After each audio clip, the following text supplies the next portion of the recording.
So 2 months ago, I lost my job. And if I'm really honest with you,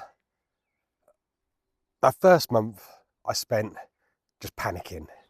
I spent a lot of time worrying, overthinking, and wondering what comes next. But over the past month, I decided to come in with a different mindset. And that was, instead of sort of worrying about what was out of my control, I decided to focus on what was in my control and what I could do about it. And I thought I'd do this video today, just give a bit of an update on where things are at 2 months in. And I'm going to focus on sort of three key areas: work, health, and business. So number one, work.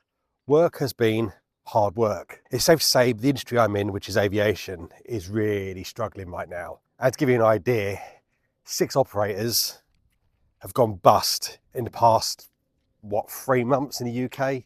That's big numbers, and that's a lot of people in the workforce looking for jobs. Recruitment agents that once would have last year been chasing me for my CV and trying to place me somewhere, I just get radio silence when I message them now. I don't hear back from them. And from what I hear from people in the industry, pretty much most airlines now are on a recruitment freeze, even if they don't kind of admit to that publicly. So then I've also looked at other industries and what I can do there. And you think, well, I'm in aviation, in sort of various commercial roles, operational roles. Maybe there's the job in logistics. But what I'm finding is I'm sending my CV off to these places and making applications, and I get nothing back whatsoever. What was weird was the other day was I sent an application off, and within, I think about 40 minutes, I had a rejection email come through. Now tell me that's not automated, because I suspect it is. So I'm not even getting past now the AI filters. So a career change feels pretty much impossible at the moment. And as someone said to me on the channel a little while back, why do you expect to be able to change career into sort of middle role with your skill set when there's probably 15 other people from that industry also going after the same job? In the current market, it's probably unrealistic, but you've got to try. And I think also without the network, in aviation, ultimately, I can apply for a job, let's say with someone like EasyJet, which is a big company, but I know people there. I can pick up the phone and speak to people. I don't have that network outside aviation. And I think this day and age, it's all about who you know, not what you know. So if that's the bad news, here's the good news. As I mentioned in the previous video, I went back to a local pleasure boat that I worked on last year part-time. And I just said to them, I've got some sort of time available. And they've taken me back on. So it's only really a summer job. It's casual work, sort of 0 hours thing. But as it stands right now, my sort of forward availability, it's kind of working out about 20 hours a week, which is pretty good going. And I say it's not amazing money, but there's some money coming in. And to be frank, the job itself is actually fun. It just gets me out the door and just kind of enjoy life a little bit, talking to people. And not only that as well, there's potential there. They're training me at the moment as a skipper, which is something I've always wanted to do. And that was something I was thinking maybe I'll do in my kind of mid-50s, whatever. But it seems to be happening earlier. You're thinking, well, there's an opportunity here. I might as well explore it whilst I can. Then there's something else. And it's still subject to paperwork being sorted out. But someone reached out to me on LinkedIn, and they own a company at Stansted, and basically they've asked me just to potentially, would I be available to cover some shifts for them? Basically the job itself is when the sort of foreign operators come into the UK, just making sure they get turned around okay, making sure they've got all the things they need, all the equipment, and the crew get the paperwork, that kind of thing. It's a fairly straightforward job, walking around the terminal, and each shift's about 3.5 hours. And they've offered me that. Again, it's a 0 hours thing. And I don't yet know how that looks. Will it be 1 shift a month, or will it be 2 or 3? I suspect from what they were saying, it might be potentially 2 or 3 shifts a week, which would be really handy. I guess the only unknown with that at the moment is, one, really, again, first of all, how many shifts I'll get, but also two, with stuff going on in the Middle East right now, is there risk if fuel does sort of run dry over the summer, does that kind of fall off the wayside? I don't know, we'll wait and see. But again, it's some kind of revenue. Now, don't get me wrong, both of these jobs don't cover my full outgoings, but what it is doing is getting me sort of maybe 50% of the way there. And depending if there are more hours, it could be more. But if it gets me 50% of the way there to sort of, for me, break even, then what I'm doing is I'm actually not hemorrhaging my savings quite as much as I was, because at one point they were going down pretty quickly. I haven't got a lot, so what I have got is useful to hang on to. Now, the big thing I've learned here is it seems to have gone from waiting for one job and hoping that thing solves everything to maybe looking at different jobs and different ways of making money. And yes, don't get me wrong, it's busy trying to balance like both jobs, family life, and what my wife's doing. But actually, in some ways, it's actually more interesting doing different things every day. You know what? Maybe it's better than sitting in the same office day in, day out. Then there's the business. So those that don't know, I have a coaching practice that I've had for 3 years now. And broadly speaking, I work with people who are kind of stuck in their midlife, trying to kind of build that next chapter, which is ironically where I find myself right now. However, until now, it's always been about 2 or 3 people at a time that I work with. It's more of a paid hobby, but again, it's enjoyable. I've learned a lot from it, and you know, it's paid some extra money for the holidays and things, and it's actually ironically built the saving fund up to cover this period being out of work. However, if I want it to support me properly and work alongside the other 2 things I've got going on, I need to grow it. I can't just be working with 2 or 3 people at a time. Now, last time round, I just focused on pumping more content out, which got nowhere. You know, I'm not an influencer at the end of the day. I went back and done some research, and the thing that kept coming up was to reach out to the people you know, like you're in a network. So with a bit of apprehension, I started to reach out to my close network on Facebook, Instagram, and LinkedIn.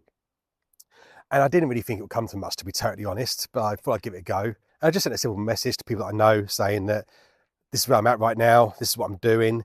And if you happen to know anyone that kind of needs some support with coaching, I've got some space, and I do a free call. So get them to get in touch. Most people come back to me and kind of said, that's great, thanks, keep you in mind, hope you're okay. But I had 3 people that put me in contact with friends or themselves and have actually gone on to become clients, which was absolutely unexpected. But it just goes to show, if you get yourself out there, things start to happen. But not only that, I had a company get in touch with me, and they've asked me to put a proposal together for doing some workshops with a number of their employees. And again, that's come from just those sort of outreach calls. So I've put the proposal forward for that. We'll see what happens. If it comes off, it'll be amazing. But we'll wait and see. And again, the lesson here, I think, is, you know, things don't come to you when you sit there passively. You have to go out there and get it, and you have to almost kind of work through what feels like the friction. It doesn't feel great doing it. You have to kind of work through that in order to get the reward the other side. Then there's the health. This one hasn't worked out quite as well as I'd hoped over the past 2 months. The good news is I'm doing about 15,000 steps a day, so I'm quite active. Part of that's because of my own mental health, just to make sure I'm getting outside every day and not sitting at home. And I'm also still alcohol free at the moment. So I think I'm just over month 4 now of doing that. And that's meant I've lost, over the past 2 months, I've lost £6. Now, I guess that doesn't feel like much. I guess progress is happening, but it's probably not quite as fast as I would like. And with nearly 2.5 stone to lose, I'm nowhere near where I need to be. So I need to sort of think about this a bit more. And if I'm honest with you, it's not really rocket science. I just need to be careful now of what I eat and sort my diet out. And also, I just need to get more consistent with exercise. And it's not that I don't know what to do. I do know what I need to do. I just don't action it. And that's where the big bit of work needs to come next, because I can't waste the next couple of months again not doing anything and still being overweight by Christmas. I really want to get this sorted this summer. So that's the 3 things. The biggest lesson I've had over the past month is that momentum changes everything.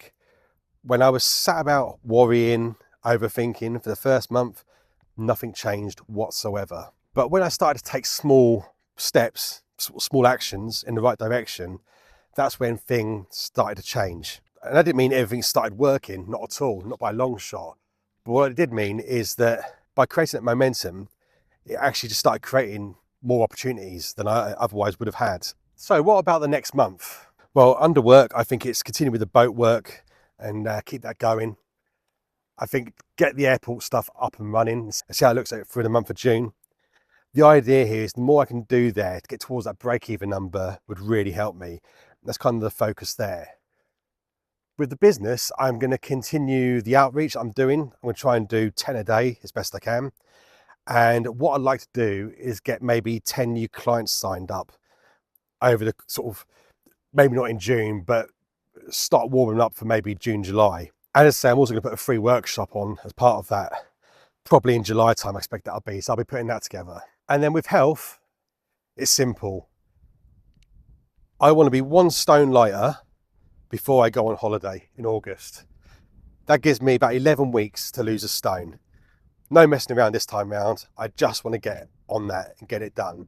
Yes, I'm not going to be my old ideal weight by the time I'm on holiday, but if I'm a stone lighter, I'm going to feel better than I do now, that's for sure. And then finally, I can't obviously go anywhere without talking about this channel and what it's done. First of all, I want to say a massive thank you for everyone's support so far. When I lost my job a few months back, and the rejection that's already starting to come in from the recruitment process and the sort of ghosting and stuff, you start to kind of feel a little bit sort of surplus to requirements. And I think that's fairly honest and most people will come across that. But this channel, with all the comments, sort of conversations I've had, I actually feel like I've still got a voice somewhere and people want to listen. And that's meant a hell of a lot in this current climate. So again, just a big thank you for showing me the support. You know, one day I will somehow, I don't know, make it up. I don't know how. But yeah, it's meant a lot having that voice again and people that listen and maybe the sort of start of a community going on this channel. I also think there's opportunity here. I didn't expect to monetize when I did. Again, ironically in May, I think it was. Now, it's not life-changing money by a long shot, but it's still money coming in. And I think this shows more that there's potential on this channel. So my plan is going forward to try and up it slightly. So I'm going to keep my kind of deep dive video on how to sort of change and what I'm doing and what works, what doesn't work on a Thursday. I'll still keep that in place, that deep dive video. But because I've been asked by quite a few people now, they want to follow my own journey. So I'm going to do most Mondays like a bit of a vlog's probably too strong a word, like a weekly update to how things are going, what I'm doing, what's going on. And if that's any interest to you, fantastic. And if not, the deeper dive videos will always still be there on a Thursday. And I've got a few other ideas about sort of opinion pieces I want to do as well. I've got one in my head at the moment about LinkedIn, joys that brings the world. But yeah, so the plan is to try and get more videos.